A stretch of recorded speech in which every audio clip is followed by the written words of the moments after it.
As I'm sure anyone who's gone to film school can tell you, making a movie is not an easy endeavor. The whole process of finding funding, getting people to work on the movie, writing, shooting, reshooting, and rewriting during productions, it's a miracle anytime a movie is complete and makes it to a theater, regardless of its overall quality. So it's no surprise that some movies don't actually get finished. Maybe the producers or higher-ups in the studio didn't like the project and shut it down altogether. Maybe key people from the project backed out, or maybe someone discovered the director's coke stash and the film's budget got slashed into nothingness.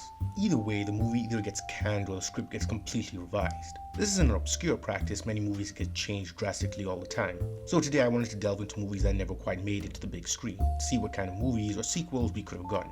Some of them might have been great, like the original story idea behind Star Wars Episode 9. Some of them might have been a cringe fest, like the first pitch for the Green Lantern movie starring Jack Black. Yes, that was a thing, thank God it's not. And some of them might have been Indiana Jones and the Monkey King. Some background for this movie. In the 80s, Indiana Jones was as popular as hot shit among farmers. After Raiders of the Lost Ark and Temple of Doom, Steven Spielberg wanted to do a third movie. George Lucas had some story ideas for the part. He wanted the story to focus on Indiana Jones searching for an artifact that could grant eternal life, like the Holy Grail. Spielberg wasn't too thrilled on the idea because he didn't want to go too much into supernatural territory. The original script was written by Christopher Columbus, not that one, and was called Indiana Jones and the Monkey King, or its cheesier name, Indiana Jones and the Garden of Life. Spielberg didn't like the script and had it completely rewritten, and the final result was The Last Crusade. And after reading the whole thing, I can see why he didn't like it. For starters, it was pretty brutal, something that Spielberg was trying to tone down after he got some heat from it in Temple of Doom. No pun intended. Also, it's pretty goofy and silly and all round nuttier than a squirrel with OCD. So, would this have been better than The Last Crusade? Well, there's only one way to find out. Let's look at the script for Indiana Jones and the Monkey King. The movie starts with Indy fishing in Scotland in 1937 when he's called over by a friend named McGowan. Apparently there's been a murder in town and McGowan wants Jones to find out what's going on. It's a grisly murder too. It looks like the guy's had his bones liquefied or something. I think this was the moment that Spielberg knew he wasn't going to approve of the script. The only clue they have as to what's going on is a creepy ass castle on the hill overlooking the town. This isn't the only murder, and anytime there is a murder, a candle is lit in the castle window. Indiana, McGowan, and 3 other police officers head into the castle to snoop around a bit. It's a creepy ass dump too, filled with dozens of paintings of the exact same guy. After going up a staircase, they find the candle sitting on a window frame. Just as Indy's about to grab the candle, it goes out. When he gets his flashlight out and working, he finds out one of the police officers is gone. Bruh. Instead of running away screaming, Jones and the others keep poking around the creepy death fortress. When they hear the sound of a bell, they decide to split up. Really? Splitting up? Okay, when you find out whatever's turning people into jelly, please give off an especially loud death rattle so everyone knows not to come looking for you. They follow the sound into a crypt. Inside, Indiana and one of the police officers find the bell that's been making all this noise. But wait, what's up with the bell's clapper? Oh shit, it's the missing cop. Well, if the cop disappearing was the shit hitting the fan moment, this is when the shit destroys the roof. The floor suddenly gives way under Jones and he falls into an underwater level. After evading some traps, he emerges into a huge hall where the guy from all the paintings is eating at a dinner table, and he sets 2 huge dogs on him. Jones is able to trip one of them into jumping out a window and ties the other one up. After that, 2 sets of armors come to life and attack him. Indy grabs a sword from the wall and starts dueling them, and I just realized we're 20 minutes in and we have Indiana Jones dueling Ghost Knights. This is kind of insane. Jones throws one of the knights down the tunnel he entered the roof from and crushes the other way of the chandelier. At that point, McGowan and the other police officers show up. 5 minutes too late, guys. They arrest the creepy old man and Indy says that he'll be heading back to the States. But as the old guy is being driven away, an eerie laughter fills the soundtrack, hinting that this is not the last we've seen of him. That's the last we see of him. He never shows up again, Indy never fights any more ghosts, that's it. To be fair though, all Indiana Jones movies start with something happening that never really ties into the overall plot, so nothing wrong here. Back in the States, Jones meets up with an old friend of his called Marcus who has something to show him. He's found an ancient painting of Sun Wukong, the Stone Monkey King. Apparently, Indiana Jones had been looking for the fabled City of Sun Wukong years ago and found nothing, but Marcus has dug up some new information on it. Apparently, looking in China and India for this Asian relic was the wrong move because they found evidence of it in Africa, somehow. Apparently, a zoologist called Dr. Claire Clark found a pygmy named Tiki out in the desert. He doesn't seem to be related to any African tribes, doesn't speak any known languages, and an analysis of his clothes shows that they are hundreds of years old. In the legend of Sun Wukong, he has a garden of fruits that can grant immortality. In addition to this, Tiki's language seems to derive from some kind of Chinese. It is possible that this guy just raided some tomb, but regardless, Indiana's curiosity was piqued and he began preparing to go to Mozambique. Back in his apartment, his assistant Betsy is busy whining about Indy leaving her to grade all her school papers. They were apparently a thing, but Indy's a smash and dash kind of guy and Betsy's being annoyingly clingy. After she tries to strangle herself with his whip, Indiana shows more concern for the whip than Betsy. What a compassionate and wonderful protagonist we have. And he leaves. Anyway, Indiana Jones travels to Mozambique, where he meets a guy named Scraggy, an eccentric old man and another old friend of his. And he meets Dr. Claire Clark, and just as they are starting to hit things off, it turns out Betsy stowed away on the ship. Well, cut my head off with a wooden spoon, why don't you? I guess we're stuck with her now. Also, Dr. Clark is apparently grossed out by how young Betsy is. Are you implying that Jones has been biting jailbait? Dude! But in the shadows, a man with a swastika is spying on them, and he throws a listening device onto Indiana's shirt. The guy is called Helmut Gutenberg. Gutenberg goes to report to his superiors in a secret room. His superiors are a huge guy named Klaus and another guy called Lieutenant Werner von Mephisto. And you thought Dr. Doom was an unsubtle name. Meanwhile, Indy, Claire, Scraggy, and Betsy head to Claire's research compound where they meet Tiki face to face. Scraggy apparently understands Tiki's language because he knows hundreds of African languages, and Tiki says he comes from a kingdom in the clouds. Tiki gives them a scroll written in his language. Jones and the gang go to a nightclub to translate the scroll. Indy and Scraggy translate the scroll while Betsy continues to be annoying, gets drunk, and becomes drunk and annoying. From the scroll, Indy and Scraggy deduce that they might find a clue in the river Zarnbesi. It's at this point that Indy finally notices the listening device on his shirt and realizes that Tiki might be in trouble. So he and the group head out and he throws the device into the trumpet of the band playing in the nightclub. What, we don't get to see the reaction of the Nazi listening to this as his ears get blown out? Actually, I know this movie was never filmed, but I have footage of that scene right here. Meanwhile, at the compound, Gutenberg and Klaus have captured Tiki, but Jones and the gang show up. Gutenberg steps forward and raises his arm, which is a machine gun. Okay then. Gutenberg and Klaus drag Tiki to the docks and jump into a speedboat. Indy jumps on and starts fighting Klaus. Klaus and Indy fall off the boat and Klaus is sucked into another ship's propellers by his untied shoelaces.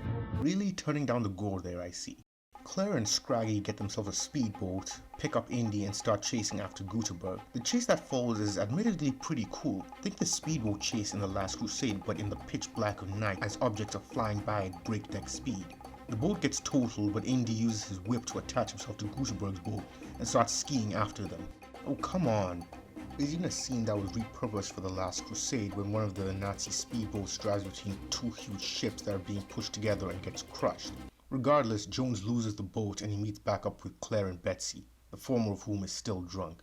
Indy reasons that they need to find the City of Sun Wukong before the Nazis do, and they set out for the river.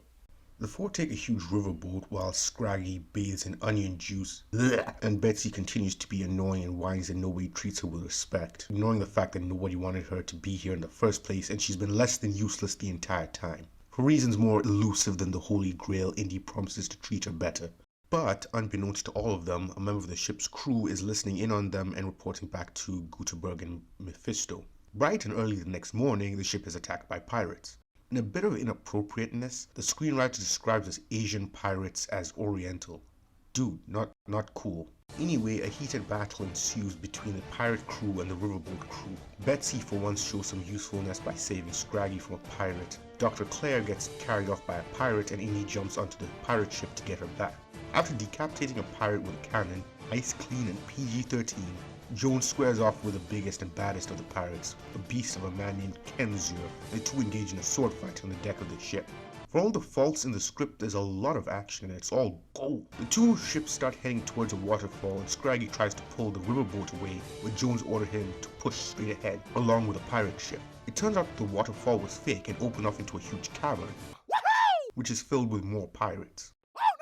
Indy grabs a stick of dynamite and threatens to let rip if they don't let him and his friends go. Kenzur laughs in his face and tells him to do it. This is your last chance! No, Dr. Jones! It's yours!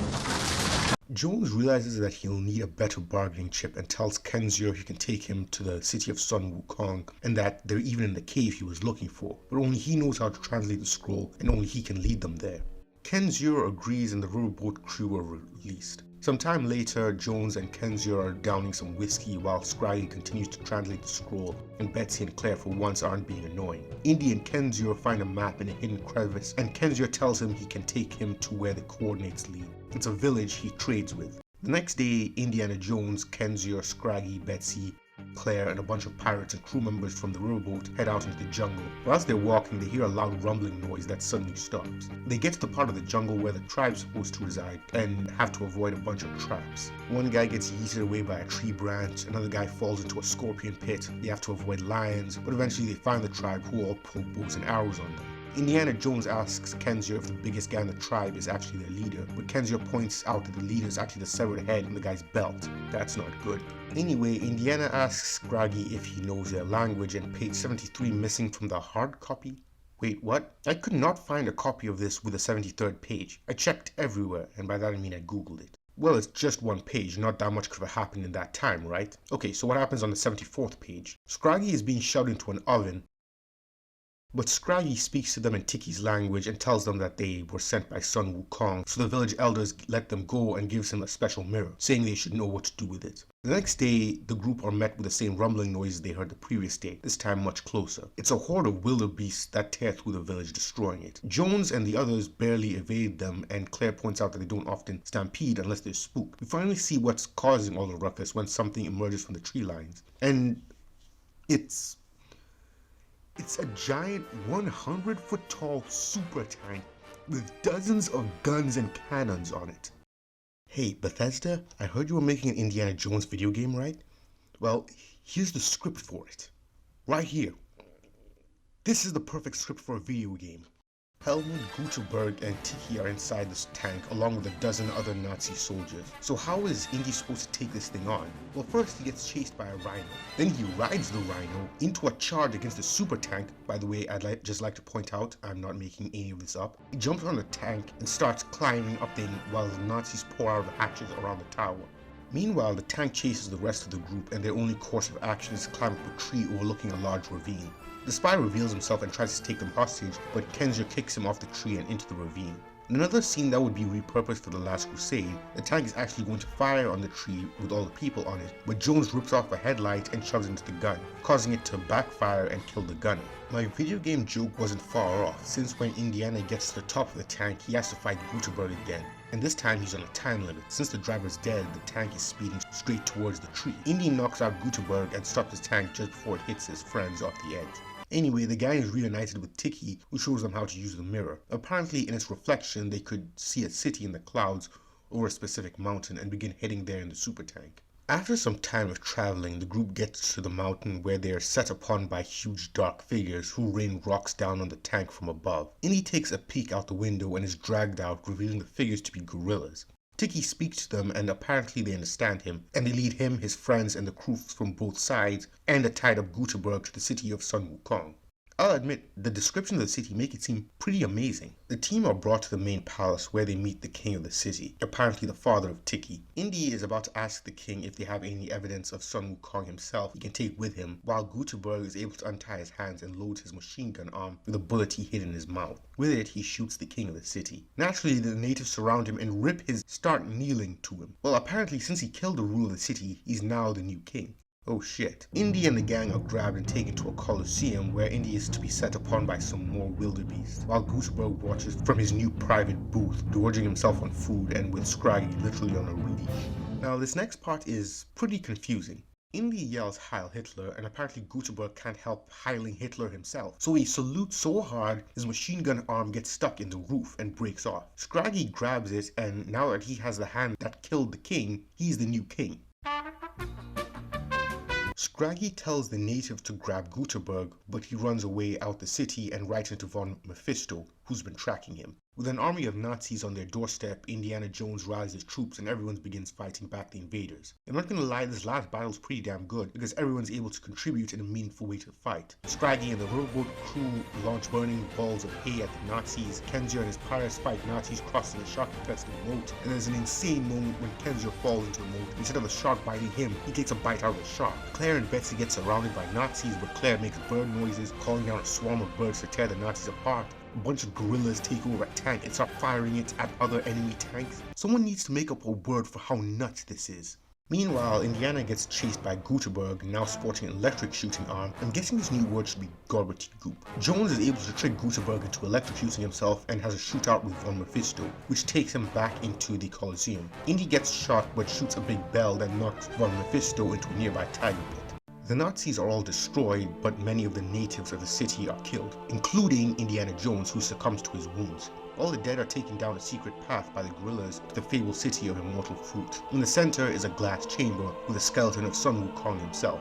Now, the movie's been bonkers before, but here's where things get psychedelically bonkers. A skeletal Sun Wukong breaks out of his glass case, and all the gorillas shrink down to the size of hairs and cling to his body, reanimating him. Sun Wukong looks over all the dead bodies and declares in English that nobody will be dying today. He waves his hand and all the fruits fly off the trees, hover over the bodies and explode into fireworks, bring them all back to life, including Indy and the city's ruler. So after a decade of searching, Indiana finally finds himself face to face with Sun Wukong, who apparently knows him. He's been watching his work and is impressed by his dedication, so he's giving him a special golden staff that can transform into anything and will always be by his side. With that, Sun Wukong returns to his glass case and all the gorillas are brought back. Indiana and his team leave the city triumphantly and begin heading back to civilization. While they're resting at the bottom of the mountain, Kenzior and his pirates quietly strip them of their guns and hold them at gunpoint, intending to kill him and take the staff for himself. Kenzior even stole some of those immortality fruits from the garden and laughs about how rich he's going to be whilst chowing down on them. Just as he's about to give the order, he kneels over in pain. He ate too quickly. Happens to everyone. But suddenly he starts to age rapidly, the skin literally melting off his bones and his eyes falling back into his skull. In a few minutes, Kenzior is nothing but a rotting husk, and his men flee in fear. Can I go on a quick digression? What is with movies' obsession of having people die via disintegration? That's a horrible way to die, yet we keep seeing it again and again. Indy makes it back to Mozambique with a staff. Betsy says she'll stay with Dr. Clark and be her assistant. And we end with one last dumb thing happening as Indy tries to kiss Dr. Clark but ends up kissing a monkey. Fantastic. And that was Indiana Jones and the Monkey King. Now you know why Steven Spielberg rejected this script. On one hand, I'm glad we got The Last Crusade instead of this, but part of me wishes I could see some of the insanity that takes place here in live action. Don't tell me you don't want to see gorillas driving tanks, Indiana Jones riding a rhino, and man versus shark. There's also a lot of action in it, and it's pretty good. There's a reason why Last Crusade took some of its fight scenes from here. The tank fight, for example, is almost a one-to-one copy, just with a normal-sized tank. And as silly as it is, there are a couple of moments here that were actually funny. It is very silly. Like, there's so many dumb or insane moments in the script, coupled with some pretty annoying characters all around. I think Last Crusade was much better. I liked the relationship between Indy and his dad. I liked how much more grounded it was. The love interest didn't make me want to swallow a buzzsaw whole. I also liked the villains in The Last Crusade better. Walter Donovan and Ernest Vogel made for much better antagonists than Helmut Gutenberg and Von Mephisto, both of whom came off as pretty much a bunch of don'ts. All in all, I think we dodged a bullet here. Hi everyone, thanks for watching. I'd just like to point out that this video is just my opinion on the script based on what I've seen and read. It's also not a comprehensive look at the script. I had to cut down a lot of things mainly for time-related reasons. If there's anything I missed, feel free to mention in the comments. I'll try and correct it. If there are other unmade movie scripts you'd like me to look at, feel free to mention it in the comments and I'll maybe look at it in the future. Don't forget to check out my Instagram and Twitter account if you want to see more stuff I'm working on and more art and more like fan art I make. Until then, I'll see y'all next time.